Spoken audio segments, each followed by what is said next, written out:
bismillaah waa cumar good waan idin salaamay dhammaantiin bulshaweynta Soomaaliyeed.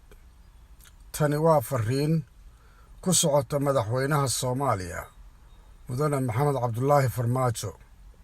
mudane madaxweyne, wadahadallada ama heshiisyada saddex geeska ee dhawaanahan kula jirta Itoobiya Eritrea waa muhiim, laakiin waxaan ku xusuusinayaa labada waddanba dhul Soomaali leedahay inay haystaan oo sheegtaan. kii iyagu ay kala haysteenna ay dib isugu celiyeen. marka mudane madaxweyne, gorgortankaagu waa inuu ka bilowdaa halkaas kuna dhammaadaa halkaas.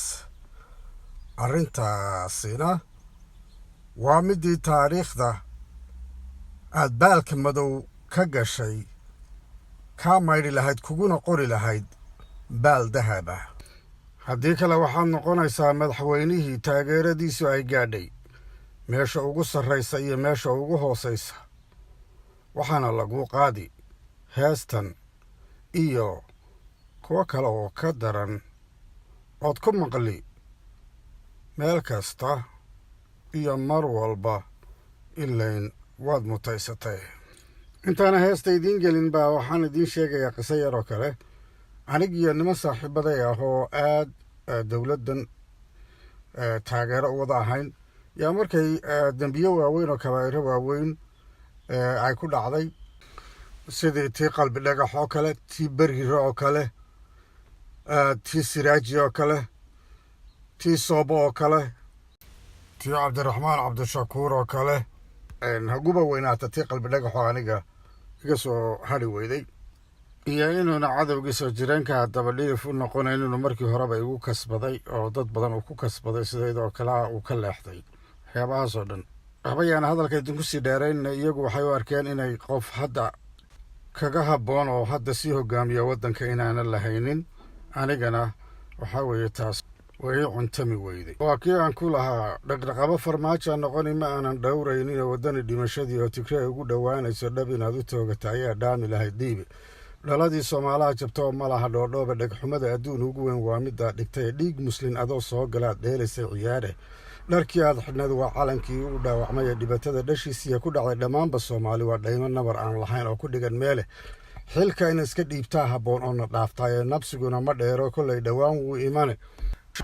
shacabka Soomaaliyeedna waa kaan ku lahaa way dhuntay kalsoonidii shacabka. dhaarti waa beene dhawaaqii waxdhaha aan lahayn dhegma siin jalaqi aaminaan markay dhayalsadeen horumarna dheeraaye. dhari jabay dhadhaarada ku hay dheef ma keenayee. bulshadeenna midkan dhaama waan ka dhexelaynaaye isdhay oo dhaqsada dowlad kale waa in la dhisaaye.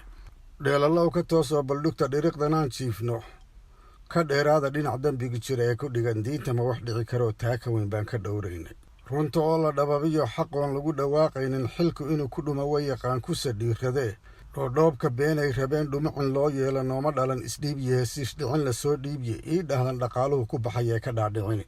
qalbi dhagax kuwii dhiibay ee Soomaali dhantaala iyo kuwa isdhinac taagay ee dhuuni lagu siiye. xuma dhura dhitaystaha dhammaan taariikhdaa dhigiye. wuxuu waalid soo dhaqda ilayn ubad baa dhaxle farac iyo dhashoodii ayay meel u dhigmaysaaya. marka taasi waxay ku tusaysaa taageeradii aan u hayay sida isu beddeshay iyo halka aan ka taaganahay. marka nimanka asxaabteenu wada doodi jirnay ee asxaabtayda ka mid ahaa iyagu siiyey jaaniska ayaaba waxay dhihi jireen warse maxaa lagugu soo celin karaa, maxaa lagugu soo celin karaa qalbi dhagax haddii lasoo celiyo ka warran. maya, midda keliyahee ceebtii inaga dhaqaysa waxaan dhahay ku taageeri karo mar kale waxaa weeyaan haddii uu dhulka inagaga maqan dariska uu af ama adin ku soo dhiciyo Soomaalina mideeyo. taasoo inuu samayn karana rajadeedu ay aad u yarayd, laakiin lama filaano badan baa dhacaye armayba raja muuqata oo ay noqotaa saadaashii saddexaad een saadaaliyey rumowda. qalbi dhagaxoo la soo daayay oo le waa kaan saadaaliyey. ituurteeta soobi maayo tol baan leeyahay oo iga daba tegi. tuugtii igu tacadidayna toosh baan la daba socdaa. kalena waa tii ina ilayaan lahaa waa lay dirqeey buu dhihi doonaayo.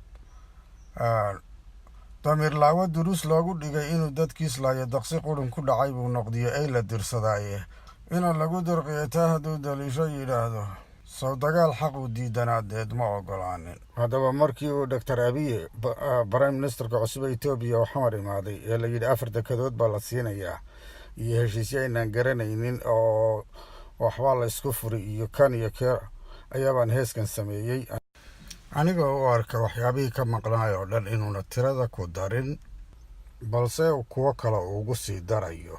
waxayna leedahay heestu xigmad laawahan xisaabtamin ee xukunka hayee xaqii sii maqan xog ku haystaha xeeba ugu daray xeelad been iyo xatayada shacab xilka ku helee xooray ballankee xiise nacab qabe xadka furi rabaa xaqiiqadii iyo xalig diin iyo xeerkii gooyee xaasidka noqdee xuushay sharafee xabaalay wanaag xiniyaalaha xornimada raba xurmadarri iyo xoolo ula dhaqan xawdku waadana xigga ku garaa xinjiraha quba xulxidha u gee xabash iyo cadow xigtadiisana xaqir dhammaan oo xaalmarin u sii xag jir baatiin xanuunka qarsada xajada guracan xaggay ku dambayn xasha lilaahiya xabad inay tahay xiskeen garanayn. waxaa keentay arrintan in ama heestan inaan idinla wadaago iyo fariintan aan dirayo. waxaa socotay maanta ilaa shalay inuu madaxweyne farmaajo la kulmayo admiraal maxamed cumar cusmaan guddoomiyaha jabhadda xoreynta ogaadeenaya ONLF taasoo rajo muujisay inaa wadahadal iyo heshiis u dhici karo isku duubni iyo midnimona la muujin karo. ha u qaadanin heeskan inaan anigu faylansi ama dagaal aan cilaaminayo. waxaanse jeclaan lahayn raaligelinta ama qirashada qaladka ina laga dhigo public lagana sii daayo raadiyaha iyo tiifiyaasha ina guddoomiyaha keliya la faro oo raaligelintu ummaddan ayaabaa jaa'ifo loo geystay iyo soomaali oo dhan. marka ma aha hal shaqsi wax ku kooban ma aha wax soomaali oo dhan saamaysay ina publicly raaligelin looga bixiyana oo la kulmaanba ninkii ilaahay badbaadiyey soo dhoweeyaana xaqiisiiyo iyo xaalmarintiisaba ay maaragtay bixiyaan ay qaabilaan ayaabay arrintu ku qurxoon tahay kuna habboon tahay.